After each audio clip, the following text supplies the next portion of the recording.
बिस्मिल्लाहिर्रहमानिर्रहीम।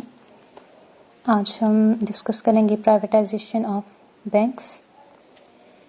Last time हमने discuss किया था नेशनलाइजेशन, जो मैंने आपको बताया था कि जितनी भी प्राइवेट ओनरशिप में बिजनेसेस हैं, इंडस्ट्रीज हैं, ऑर्गेनाइजेशंस हैं, उन्हें जब स्टेट अपनी ओनरशिप में ले लेती है तो हम उसे नेशनलाइजेशन का नाम देते हैं।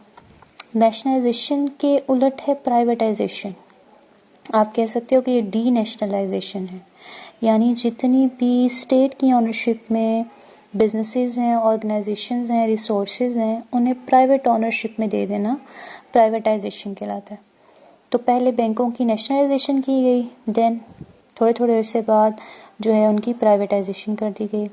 तो जो प्राइवेटाइजेशन है उसको आज हमने डिस्कस करना है। तो सबसे पहले what are the objectives of privatisation. Privatisation के मकासद क्या हैं, क्यों की गई प्राइवेटाइजेशन, क्या मोटिव्स थे, क्या पर्पस था इसके पीछे। तो सबसे पहले है इम्प्रूव द परफॉर्मेंस। सबसे पहले मोटिव ये था परफॉर्मेंस को इम्प्रूव करना बैंक्स की। जैसे हमने डिस्कस किया था, नेशनलाइजेशन की वजह से परफॉर्मेंस इम्प्रूव होने के बजाय पहले से ख़राब हो गई थी, तो उसको बेहतर करने के लिए दोबारा से क्या कर दी गई, प्राइवेटाइजेशन। तो एक मकसद ये था कि परफॉर्मेंस को इम्प्रूव किया जाए, क्योंकि जब प्राइवेट हैंड्स में होंगी ओनरशिप तो वो प्रॉफिट के लिए काम करते हैं, तो एफिशिएंसी को इम्प्रूव करने की कोशिश करते हैं, ज़्यादा बेहतर तरीके से मैनेज करने की कोशिश करते हैं। तो पहला ऑब्जेक्टिव जो है वो क्या है, improve the performance. Second objective is promote competition. लोगों के दरमियान में, बैंकों के दरमियान में जो हेल्दी कंपटीशन है उसको क्रिएट करने के लिए और उसको प्रमोट करने के लिए प्राइवेटाइजेशन की गई। तो एक ऑब्जेक्टिव ये भी है, क्योंकि जब प्राइवेटाइजेशन होगी तो हर बैंक अपने प्रॉफिट के लिए काम करेगा, उसके लिए फिर जो है वो कंपटीशन एग्जिस्ट करेगा एक दूसरे से आगे निकलने के लिए।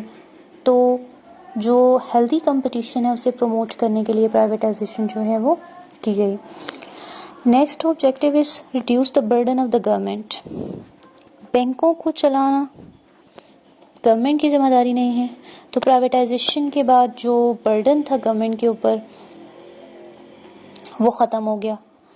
बैंक प्राइवेटाइज हो गए, प्राइवेट ओनरशिप में चले गए, तो अब उनको रन करना प्राइवेट सेक्टर का काम है, ना कि गवर्नमेंट का। तो गवर्नमेंट का जो बर्डन था वो रिड्यूस हो गया।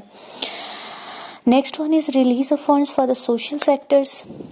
प्राइवेटाइजेशन का एक ऑब्जेक्टिव ये भी था कि जो फंड्स इन्वेस्ट हुए हुए हैं बैंक्स के अंदर, वो इन्वेस्टमेंट सोशल सेक्टर के अंदर की जा सके।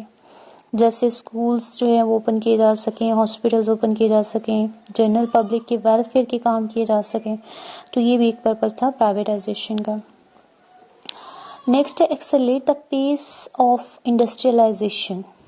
इंडस्ट्रियलाइजेशन को स्पीड अप करने के लिए भी ये ज़रूरी था कि प्राइवेटाइजेशन की जा सके, और प्राइवेटाइजेशन इसी ऑब्जेक्टिव को लेके की गई कि जो फंड्स हैं वो फ्री हो जाएंगे, तो फिर उन्हें इंडस्ट्रियल सेक्टर की डेवलपमेंट के ऊपर, इसी तरह से जो फिजिकल और टेक्नोलॉजिकल इंफ्रास्ट्रक्चर है उसकी डेवलपमेंट के ऊपर यूज़ किया जा सकेगा। तो ये भी एक ऑब्जेक्टिव था प्राइवेटाइजेशन का। The last one is promote the capital market. जब प्राइवेटाइजेशन की गई तो जो शेयर्स थे वो सेल किए गए जनरल पब्लिक को। इससे जो कैपिटल मार्केट है वो स्ट्रॉन्ग हो गई, क्योंकि number of share holders increase कर गए। तो ये भी एक ऑब्जेक्टिव जहन में रखा गया प्राइवेटाइजेशन के लिए कि हमने कैपिटल मार्केट को प्रमोट करना है।